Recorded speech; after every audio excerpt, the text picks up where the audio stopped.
इस कहानी के शुरू में हमें बताया जाता है कि दुनिया में अब 4% लोग म्यूटेंट बनकर पैदा हो रहे हैं, जिनके अंदर पैदा होते ही कुछ सुपर पावर्स थी। जैसे किसी म्यूटेंट के अंदर अपने दिमाग से चीजों को कंट्रोल करने की सुपर पावर थी, तो किसी के अंदर इलेक्ट्रिसिटी कंट्रोल करने की पावर थी। कुछ ऐसे म्यूटेंट्स भी थे जो दूसरों का इलाज कर सकते थे और कुछ अपने हाथ से आग निकालने की सुपर पावर रखते थे। ये सभी लोग आम इंसानों के साथ घुल मिलकर रहते थे। गवर्नमेंट ने इन म्यूटेंट्स को इनकी पावर्स के बेसिस पे रजिस्टर भी किया हुआ था और इन म्यूटेंट्स को इनकी पावर्स के अकॉर्डिंग जॉब्स भी मिला करती थी। फिर वक्त गुजरा और इंसानों को ये म्यूटेंट्स बुरे लगने लग गए। उन्होंने म्यूटेंट्स का काम करने के लिए रोबोट्स बना लिए और ऐसे म्यूटेंट्स को जॉब्स मिलना बंद हो गई। म्यूटेंट्स का बुरा इस्तेमाल होना शुरू हो गया। इंसानों ने साइक नाम की एक ऐसी ड्रग बनाई जिनको म्यूटेंट्स की रीढ़ की हड्डी से निकाला जाता था। इस सब के बाद हमें कॉर्नर नामी एक लड़के को दिखाया जाता है जो एक म्यूटेंट था। उसकी मॉम भी उसी जैसी म्यूटेंट थी और उन्हें कैंसर था। कॉर्नर उन्हें लेकर काफी परेशान रहता था। म्यूटेंट्स को क्योंकि काम मिलना भी बंद हो चुका था, इसलिए कॉर्नर के पास अपनी मॉम का इलाज कराने के लिए पैसे नहीं थे। वो एक कंस्ट्रक्शन साइट पर काम करने के लिए आता है। उसके पास क्योंकि इलेक्ट्रिसिटी को कंट्रोल करने की पावर थी, इसीलिए उसे घर पर वायरिंग करने का काम मिला था। लेकिन कुछ ही देर में यहाँ पर पुलिस ड्रोन्स आ गए थे जो ऐलान करते हैं कि जितने भी म्यूटेंट्स यहाँ काम कर रहे हैं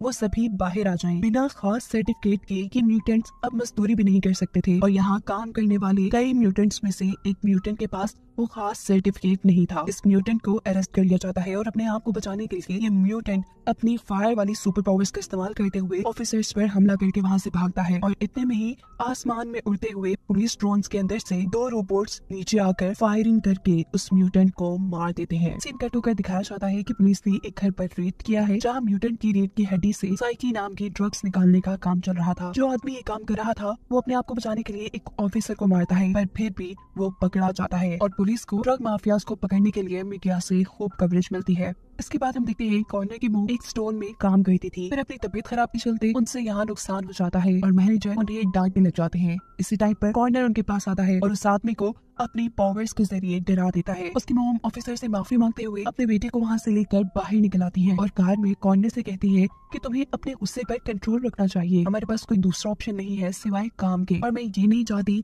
कि तुम अपने डैड की तरह कोई बुरा काम करो। इसलिए कॉर्नर अगले दिन मजदूरी के लिए चला जाता है, लेकिन अभी तक उन्हें कोई लेने नहीं आया था। इसी टाइम पर वहाँ एक रेड कलर की गाड़ी आती है। कॉर्नर का एक साथी उसे बताता है कि ये लोग गुंडे हैं और अगर हमने इनके साथ काम किया तो हम पुलिस के पंगों पे भी फंस सकते हैं। लेकिन उस रेड गाड़ी में बैठा गैरी नाम का आदमी जब कॉर्नर से ये कहता है कि उसे इलेक्ट्रिसिटी कंट्रोल करने वाले एक म्यूटेंट की जरूरत है और वो छोटे से काम के लिए उसे $200 देगा, तो कॉर्नर ना चाहते हुए भी उनके साथ चला जाता है। गैरी इन सबको लेकर आता है एक बेस पर जहाँ से इन्हें चोरी करनी थी, पर गेट में करंट तोड़ रहा था। कॉर्नर अपनी पावर्स का यूज करते हुए यहाँ का सारा करंट खत्म कर देता है, जिसके बाद एक लड़की अपनी आग वाली पावर से यहाँ के लॉक को मेल्ट कर देती है और ये लोग बड़े ही आराम से चोरी करके वहाँ से भाग जाते हैं। भागते हुए उनके पीछे पुलिस के ड्रोन लग चुके थे। ये लोग अपनी गाड़ी को एक ब्रिज के नीचे छुपाते हुए उसके ऊपर से रेड कवर उतार देते हैं और ब्रिज के बाहर जाने पर ड्रोन्स इस गाड़ी को डिटेक्ट कर ही नहीं पाते। ड्रोन वहाँ से चला जाता है और ये सब एक क्लब में आते हैं जहाँ इनके ग्रुप के लीडर की गैरी को एक और टास्क मिलता है एक बैंक को लूटने का, जिसके बदले उनको काफी पैसे मिलने वाले थे। दिखाया जाता है कि पुलिस ऑफिसर अब उस पॉइंट पे है जहाँ पिछले दिन गैरी और कॉर्नर ने चोरी की थी। पुलिस जांच जाती है कि ये काम उसी माफिया गैंग का है जिनके पीछे वो काफी टाइम से पड़े हुए हैं और हम उनके गैंग को किसी इलेक्ट्रिसिटी कंट्रोल करने वाले म्यूटेंट ने ज्वाइन किया है, जिसका अंदाजा उन्हें यहाँ के खराब हुए इलेक्ट्रिसिटी गेट से लगा था। यहाँ गैरी कॉर्नर की पावर्स का अंदाजा लगाने के लिए उसे एक कार के अलार्म सिस्टम को बंद करने को कहता है। कॉर्नर के ऐसा करते ही वो लोग इस कार को चुरा कर एक बेस में पहुंचते हैं जहाँ गैरी कॉर्नर की ट्रेनिंग करना शुरू कर देता है। कॉर्नर को $25,000 दिए जाते हैं। यहाँ कॉर्नर को ये भी पता चलता है कि गैरी के पास अपने दिमाग से चीजों को कंट्रोल करने की पावर है, यानी वो भी एक म्यूटेंट है। इसके बाद ये लोग उसी बैंक पे जाते हैं जिसे इन्हें लूटना था। वहाँ के सारे सिक्योरिटी सिस्टम का पता चलाने के बाद ये लोग बैंक लूटने का एक प्रॉपर प्लान बनाते हुए आखिर एक दिन अपने पूरे गैंग के साथ इस बैंक को लूटने के लिए यहाँ पे पहुंच जाते हैं। गैरी अपनी पावर से यहाँ की सभी चीजों को गिरा देता है और यहाँ के सिक्योरिटी ऑफिसर्स को भी पकड़ लेता है, जबकि दूसरी तरफ कॉर्नर अपनी इलेक्ट्रिसिटी वाली पावर से यहाँ की तिजोरी खोल लेता है। लेकिन अफसोस अंदर तो पैसे ही नहीं थे, जो देख गैरी को गुस्सा आ जाता है। वो आकर बैंक मैनेजर से पूछता है कि यहाँ के पैसे कहाँ गए। बैंक मैनेजर बताती है कि हर फ्राइडे को यहाँ के पैसे एक बड़ी ब्रांच में पहुँचा दिए जाते हैं। अब यहाँ सिर्फ $50,000 थे जिसे ये लोग चुरा कर यहाँ से भागने का डिसाइड करते हैं। वो जैसे ही बैंक से बाहर निकलते हैं तो पुलिस के ड्रोन्स उनको पकड़ने के लिए यहाँ आए हुए थे। कॉर्नर अपनी तेज इलेक्ट्रिसिटी पावर्स का इस्तेमाल करते हुए ड्रोन को खूब बिजली के झटके देकर वहाँ से दूर फेंकता है और मौका पाते ही ये चारों यहाँ से भाग जाते हैं। गैरी अब भड़का हुआ उस क्लब में आया था जहाँ वो माफिया के बंदे से मिलता है। वो उसे खूब सुनाता है कि तुम्हारे पास जितनी भी इन्फॉर्मेशन थी वो गलत थी, वहाँ पर बिल्कुल पैसे नहीं थे, हमने इतना बड़ा रिस्क में लिया और हमें मिले सिर्फ $50,000 और मैं जानता हूँ जिसमें से तुम मुझे कुछ नहीं दोगे। इनकी इन्हीं बातों के दौरान एक लड़की पीछे से माफिया के आदमी के ऊपर हमला करने आती है, जिसे वक्त रहते ही कॉर्नर देख चुका था। वो उसे करंट देकर वहाँ से खत्म करता है, जिसके बाद वो लड़की कॉर्नर को पकड़कर कॉर्नर को ही मारने वाली थी, पर पीछे से गार्ड उसे शूट करके मार देते हैं। कॉर्नर को बस हाथ पे छोटी सी चोट आई थी। क्लब में वो जो एक लड़की उसके पास आकर उसका जख्म ठीक कर देती है, जिसे देखकर कॉर्नर बहुत हैरान होता है और वो कहता है कि तुम्हारे पास तो लोगों को ठीक करने की ताकत है, तुम इन बुरे लोगों के साथ क्या कर रही हो। इससे पहले कि वो लड़की कोई जवाब देती, एक गार्ड उसे बुलाने आ जाता है, ये कहते हुए कि तुम्हें बॉस बुला रहे हैं। यकीनन वो बॉस की फ्रेंड थी। कॉर्नर अब घर आ जाता है जहाँ वो देखता है कि उसकी मॉम ने उसके संभाले हुए सारे पैसे देख लिए हैं। वो ये बात जान गई थी कि कॉर्नर अब कोई काम नहीं कर रहा बल्कि बुरे कामों में लग चुका है। जिसका जवाब कॉर्नर देता है कि मॉम मैं बस आपको ठीक देखना चाहता हूँ, इसके लिए चाहे मुझे कुछ भी करना पड़ जाए। अभी वो यही बात कह रहा था कि उसकी मॉम बेहोश हो जाती है। कॉर्नर उन्हें लेकर हॉस्पिटल जाता है जहाँ डॉक्टर उन्हें बताते हैं कि उसकी मॉम म्यूटेंट है और उसकी सारी पावर्स उसके दिमाग को डैमेज कर रही है। वो हॉस्पिटल से बाहर निकलता है तो यहाँ उसे 2 पुलिस ऑफिसर्स मिलते हैं। पुलिस स्टेशन आने के बाद वो उसे इन्वेस्टिगेशन करना शुरू करती है और कहते हैं कि अब तुम्हें गैरी के साथ देखा जाने लगा है, वो बुरे काम करता है और तुम लोग मिलकर चोरियां कर रहे हो आजकल। कॉर्नर कहता है नहीं, मैंने कोई बुरा काम नहीं किया, गैरी सिर्फ मेरा दोस्त है। ये पुलिस वाले उसे बताते हैं कि कुछ दिनों बाद हम उन माफिया के पकड़े हुए ड्रग्स को जलाने वाली है जिस माफिया के लिए गैरी और तुम काम कर रहे हो। तुम्हें अगर उस माफिया के बारे में कुछ भी पता है, अगर तुम हमें बता दो तो तुम्हारी जान छूट सकती है। पर कॉर्नर जवाब देता है नहीं, मैं उनके बारे में कुछ नहीं जानता। पुलिस इस मर्तबा उसे छोड़ देती है और वो अब क्लब के अंदर आता है जहाँ माफिया का बंदा उसका दिमाग रीड करता है और ये बात पता चला लेता है कि उसने अभी तक पुलिस को कुछ नहीं बताया। कॉर्नर से कहता है कि मुझे पैसे चाहिए। वो माफिया का बंदा कहता है कि अगर तुम लोगों ने पुलिस वालों से वो ड्रग्स बचा ली तो हमें $1 करोड़ मिल सकते हैं, जिसमें से मैं तुम्हें पैसे दे दूंगा। कॉर्नर कहता है नहीं, ये तो पॉसिबल ही नहीं। जिस पर गैरी कहता है हाँ, हम वो चोरी कर सकते हैं, लेकिन शर्त यह है कि अगर हमने ये काम कर दिखाया तो हमें आधे पैसे चाहिए होंगे, क्योंकि ये खतरों से भरा काम है। अगले सीन में दिखाया जाता है कि पुलिस वालों के पास वही ड्रग्स के बैग थे जिन्हें चुराने का गैरी और कॉर्नर प्लान कर रहे थे। बहुत से सिक्योरिटी गार्ड्स के साथ इन बैग्स को एक वैन में रखा जाता है और ऊपर से पुलिस के ड्रोन्स भी इस वैन के ऊपर नजर रख रहे थे। नो फ्लाई जोन में जब ड्रोन इसके ऊपर से हटते हैं तभी गैरी और कॉर्नर अपने प्लान के ऊपर काम करना शुरू कर देते हैं। वो वैन के सामने एक ट्रक लाते हुए वैन को रोक लेते हैं। गैरी अपनी चीजों को कंट्रोल करने वाली पावर से वैन के रोबोट्स को वैन से दूर करता है, जिसके बाद कॉर्नर इन रोबोट्स को अपने बिजली के झटके देकर बेहोश कर देता है। उनकी एक साथी जिसके पास फायर पावर्स थी वो दरवाजे को मेल्ट करके दरवाजा खोलती है और अंदर से उन ऑफिसर्स को बाहर निकालती है जिनके पास ड्रग्स बैग थे। बैग्स की इनके हाथ में आते ही पीछे से माफिया के लोग गैरी के ग्रुप मेंबर्स को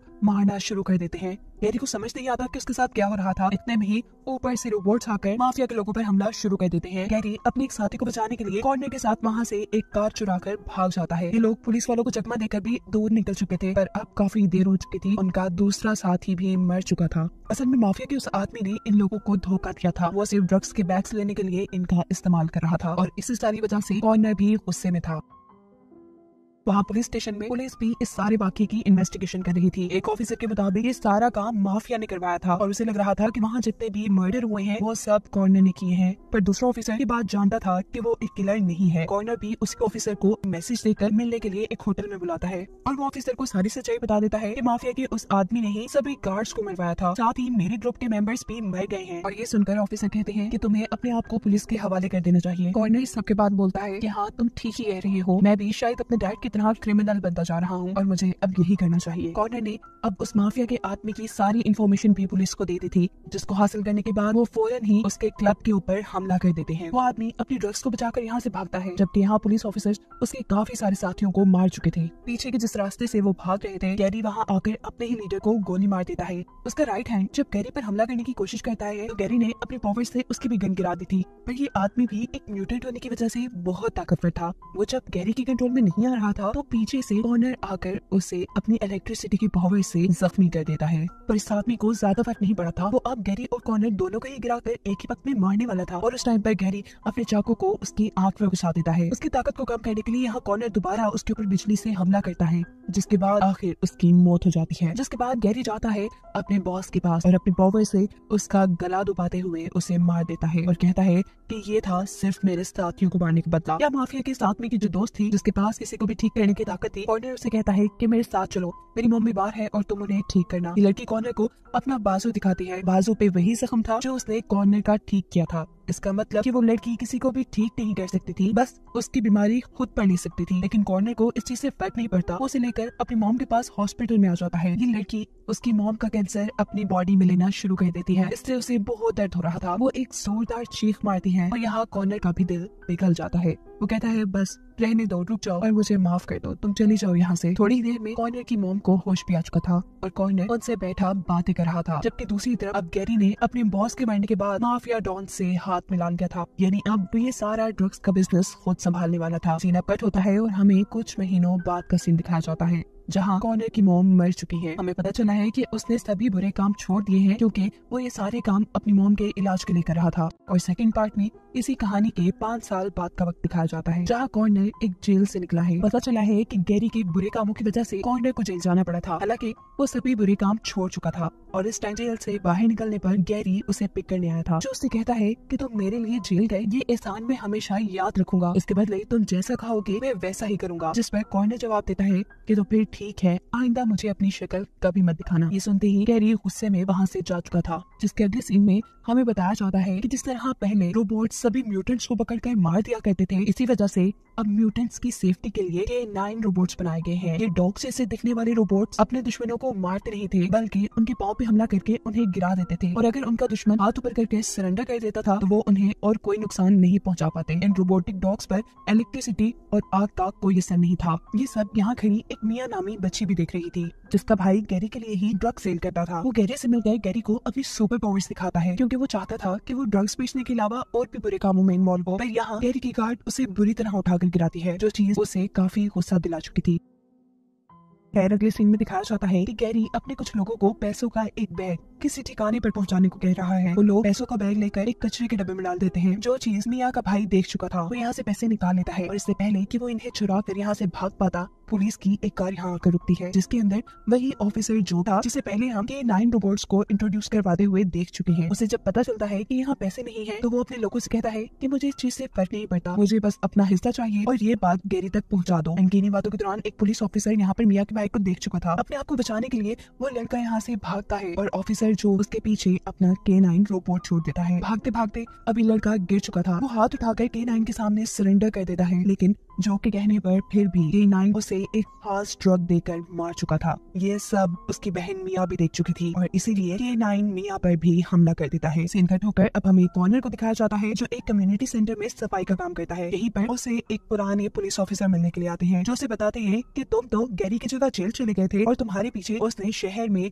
साइकी ड्रग का एक बहुत बड़ा बिजनेस कर लिया है। यहाँ तक कि उसने पुलिस के बड़े ऑफिसर्स को भी साथ मिला लिया है। मैं चाहता हूँ कि तुम उन्हें पकड़वाने में मेरी मदद करो। पर कॉर्नर ऑफिसर को ये कहते हुए साफ मना कर देता है कि मैं अब उनके साथ काम नहीं करता और ना ही मेरे पास उनकी कोई जानकारी है। यहाँ कॉर्नर जो अपने कम्युनिटी सेंटर के बाहर से सफाई कर रहा था, उसे एक कैबिन के अंदर मिया डरी हुई दिखाई देती है। वो उसे लेकर अंदर आ जाता है। कम्युनिटी सेंटर की मालिक मिया से बात करती है और इन्हें पता चलता है कि रात में मिया के भाई को पुलिस डॉग्स ने मार दिया। कॉर्नर को उस बात पे यकीन नहीं हो रहा था क्योंकि वो डॉग ऐसा काम नहीं करते थे। यहाँ न्यूज में वो लोग देखते हैं कि मिया के भाई के ही मरने की खबर चल रही थी और ऑफिसर जो सबको बता रहे थे कि वो लड़का ड्रग की ओवरडोज लेने की वजह से मर गया। मिया गुस्से में टीवी बंद कर देती है और कॉर्नर से कहती है नहीं, ये झूठ बोल रही है, वो ड्रग्स नहीं लेता था। अभी कॉर्नर तो उसकी पावर्स देख के हैरान था और तभी मिया बोलती है कि मुझे सुनाई दिया है कि यहाँ पर पुलिस ऑफिसर्स पहुंच चुके हैं। ये दोनों पुलिस से बचने के लिए अब बिल्डिंग के भी पिछले रास्ते से भागते हैं, लेकिन पीछे से पुलिस के ड्रोन्स के अंदर से रोबोट्स इनको पकड़ने के लिए उतर चुके थे, जिनके ऊपर कॉर्नर अपनी इलेक्ट्रिसिटी पावर से हमला करके उन दोनों को ही तोड़ देता है और मिया